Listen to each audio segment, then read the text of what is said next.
vulnerable position. So a couple of things that I want to highlight for you, and then I'll turn it over to Mark. And mostly I just want to hear what's on your mind, get to know you, get to know the questions that you may have for us.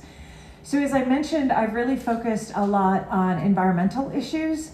It's been interesting these last few years with this administration and trying to protect our environment when the federal administration is trying to roll back all sorts of important environmental protections that we have.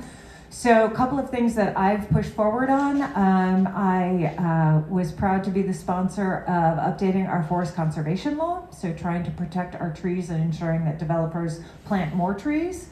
Protecting our waterways. So the Supreme Court rolled back protections for the waters of the United States. So I sponsored and my colleagues passed a law to protect the waters of Maryland. And then I also have done a lot of work on toxic chemicals. So here's a quiz. How many of you have heard of PFAS? Oh my gosh, the whole room, that's amazing. Okay, so I've been the lead sponsor on a number of bills relating to PFAS. So worked with our firefighters and our environmentalists to pass law to get rid of PFAS in firefighting foam and in food packaging.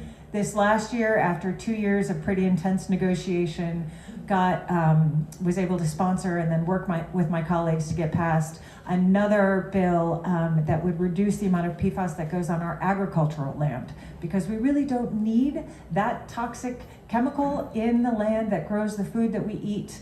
So that was a lot of work, and I was really happy that we were able to pass it. And I just learned the governor's going to sign it on Tuesday. So that's very exciting. One other thing I'll mention, and then I'll turn it over to Mark.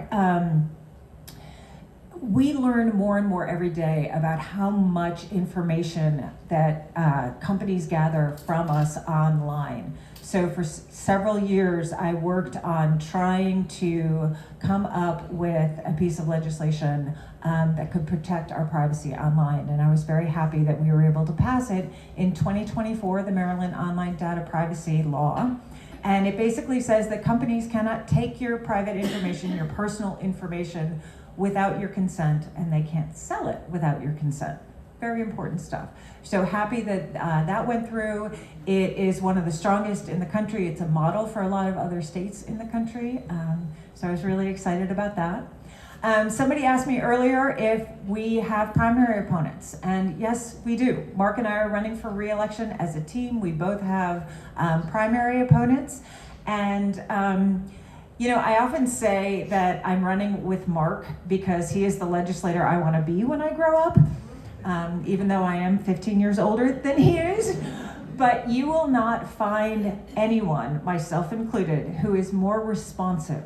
Whether you call him, whether you email him, whether you text him, whether you message him on Facebook or Instagram or whatever the platform is, I don't think he sleeps, but he will message you back. And he is one of the most responsive to constituents and helping them with whatever issues that they have, with colleagues, with people who are interested in our legislation. And it's just an honor to work with him. He's also one of the most strategic and smart legislators I've ever met. So it is my honor and privilege to run with him, and I will turn it over to him.